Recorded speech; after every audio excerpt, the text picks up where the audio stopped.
नमस्कार। मैं राजनीतिक परिवार में पैदा हुआ।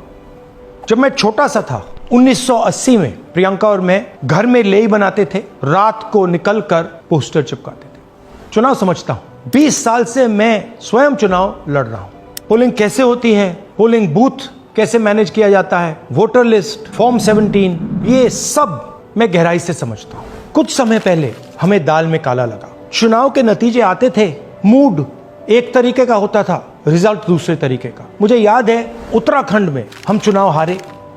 बाद में मैंने कैंडिडेट से पूछा कि जहां रोड शो हुआ था वहां जाके देखिए हमें कितने वोट मिले। हजारों लोग आए थे, पोलिंग बूथ में किसी ने वोट नहीं किया। यह असंभव था, यह हो ही नहीं सकता। उसके बाद छत्तीसगढ़ और मध्य प्रदेश के रिजल्ट, हमें लगा कुछ ना कुछ गलत हो रहा है। 2018 में मध्य प्रदेश में चुनाव होता है, हम जीतते हैं। हमारी सरकार चोरी हुई थी। 2023 में चुनाव होता है, मैंने अपने आंखों से भारत जोड़ो यात्रा में देखा, भयंकर एंटी इनकम्बेंसी, और हमें 65 सीट मिलते हैं। इम्पॉसिबल, हो ही नहीं सकता। और फिर महाराष्ट्र में पहली बार हमें सबूत मिला।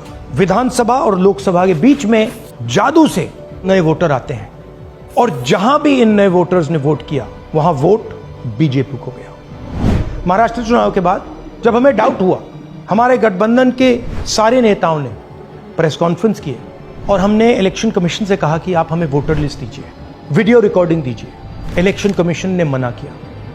ना उन्होंने हमें वोटर लिस्ट दी और ना उन्होंने वीडियो रिकॉर्डिंग दी। डाउट हुआ, क्यों नहीं दे रहे, क्या कारण है?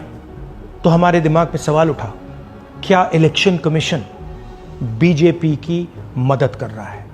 क्या इलेक्शन कमीशन ही इलेक्शन को चोरी करवा रहा है? इसके बाद हमने एक टीम सेटअप की और हमने उन्हें कहा कि आप जाइए, एक कंस्टिट्यूएंसी में जाके ढूंढिए, सच्चाई ढूंढिए, किस प्रकार से चीटिंग की जा रही है, किस प्रकार से यह काम किया जा रहा है और कौन कौन इस काम को कर रहे हैं। सबसे महत्वपूर्ण बात यह है कि इलेक्शन कमीशन डिजिटल डेटा नहीं देता है, फिजिकल डेटा देता है।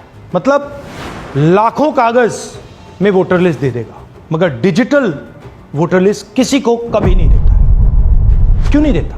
कारण क्या है? कारण है कि अगर डिजिटल डेटा मिल जाए तो इलेक्शन कमीशन की सच्चाई पूरे देश को पता लग जाए। हमने टीम को बताया, मैंडेट दी कि आप जाके चेक कीजिए, आप 5-7 सीटों पे पता लगाइए कि चीटिंग हुई, और अगर हुई तो कैसे हुई। टीम ने हमें एक दिन बताया कि 5-7 सीटों पे काम किया ही नहीं जा सकता। क्यों? मैंने उनसे पूछा क्यों नहीं किया जा सकता। उन्होंने मुझे ये कागज दिखाए। ये जो कागज हैं, ये एक लोकसभा के कागज नहीं है, ये एक विधानसभा के कागज है, और इन कागजों को हमने मैन्युअली सॉर्ट करना पड़ा। और पूरा का पूरा काम जो हुआ है, इसमें 6 महीने लगे हैं, और एक असेंबली सीट में हम ये काम कर पाए हैं। क्यों? क्योंकि डिजिटल डेटा नहीं दिया जाता। अगर इलेक्शन कमीशन ने हमें डिजिटल डेटा दिया होता तो हम ये कार्रवाई पूरे देश में, हर लोकसभा में, हर विधानसभा में 15 मिनट में करके दिखा देते। हमारे पास अनलिमिटेड रिसोर्सेज नहीं है, इसलिए हमने ये रिसर्च सिर्फ एक लोकसभा में, एक विधानसभा सीट में की। मगर मुझ में अब पूरा भरोसा है कि ऐसी 100 से ज्यादा सीटें हैं हिंदुस्तान में। जो यहां हुआ है उन सीटों में भी हुआ है। और याद रखिए, अगर बीजेपी को 10-15 सीटें कम आती तो आज नरेंद्र मोदी प्रधानमंत्री नहीं होते, इंडिया गठबंधन की सरकार होती। जांच ने 5 तरीके की चोरी पकड़ी है। डुप्लीकेट वोटर, जिसका मतलब एक वोटर के नाम वोटर लिस्ट में अनेक जगह आ रहे हैं। फेक एड्रेस, मतलब एड्रेस है ही नहीं या फिर house number 0।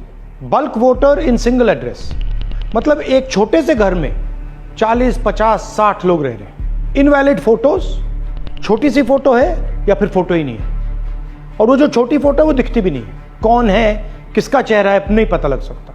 Misuse of form 6। Form 6 first time voters के लिए होती है, मतलब जिनकी एज 18-20 साल की हो, मगर वोटर लिस्ट में 90 साल के लोग फॉर्म 6 का प्रयोग कर रहे हैं। चुनाव में 6,50,000 वोटर थे, उसमें से 1 लाख चोरी के थे। अब मैं आपको 5 उदाहरण देता हूं। ये देखिए, गुरकीरत सिंह डांग, इसका नाम 4 अलग अलग बूथों पे आता है।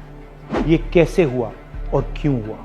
एक और उदाहरण, विशाल सिंह, वाराणसी में वोटर लिस्ट में नाम है और बेंगलोर में 2 बार वोटर लिस्ट में नाम आता है। क्या ये वाराणसी में वोट कर रहे हैं या बेंगलोर में वोट कर रहे हैं या दोनों जगह वोट कर रहे हैं। एक और उदाहरण देखिए, हाउस नंबर 0। तो आपने कभी सुना है हाउस नंबर 0? हमने तो नहीं सुना था, मगर बेंगलोर में हजारों हाउस नंबर 0 हैं वोटर लिस्ट पे। हाउस नंबर 35 की कहानी सुनिए। छोटा सा घर है, ज्यादा से ज्यादा 4 लोग रह सकते हैं, मगर इस 35 में 80 लोग वोटर लिस्ट में रजिस्टर्ड है। ये ईआरओ ने कैसे अप्रूव किया, क्यों अप्रूव किया, पता लगाना है। अच्छा, अब ये देखिए वोटर लिस्ट, इनकी फोटो देखिए, या फोटो है ही नहीं या फिर छोटी छोटी फोटो है तो दिख नहीं सकती। इन वोटर आईडीज पे वोट दिया गया है। अब मैं आपको बताता हूं शकुन रानी की कहानी। फर्स्ट टाइम वोटर बनी है, 70 साल की आयु है। एक बार फॉर्म 6 का प्रयोग किया और उसके कुछ ही महीने बाद दूसरी बार फॉर्म 6 का प्रयोग होता है। 2 बार इनका नाम वोटर लिस्ट में आता है और फर्स्ट टाइम वोटर की लिस्ट में आता है। ये फर्स्ट टाइम वोटर हो ही नहीं सकती। तो क्या शकुन रानी जी ने वोट किया या किसी और ने शकुन रानी जी के लिए वोट किया? ये ही छुपाने के लिए सीसीटीवी का डेटा हमें नहीं दिया जा रहा है।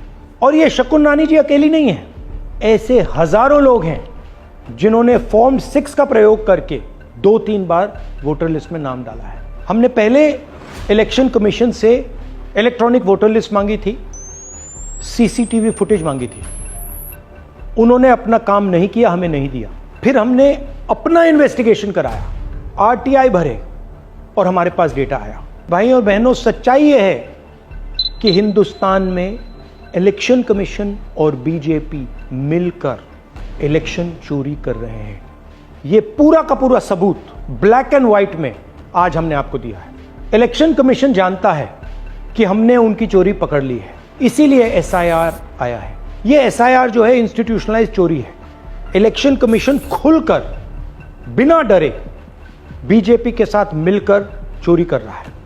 और ये जो एसआईआर है, इसका लक्ष्य गरीबों का जो हक है, उनका वोट जो है, उनसे चोरी करने का है।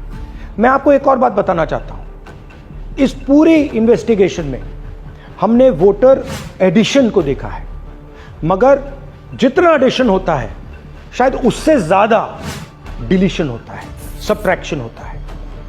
तो ये सिर्फ एक मेन तरीका हमने पकड़ा है, दूसरे तरीके पे हमने इन्वेस्टिगेशन की ही नहीं है। मैं इलेक्शन कमीशन और इलेक्शन के ऑफिसर्स को साफ कह रहा हूं, आप जो कर रहे हो गलत कर रहे हो, ये ट्रीजन है, देश के खिलाफ है। ये मत भूलिए, टाइम आएगा हम आपको पकड़ेंगे, बचने वाले नहीं हो। It is critical that we expose voter चोरी।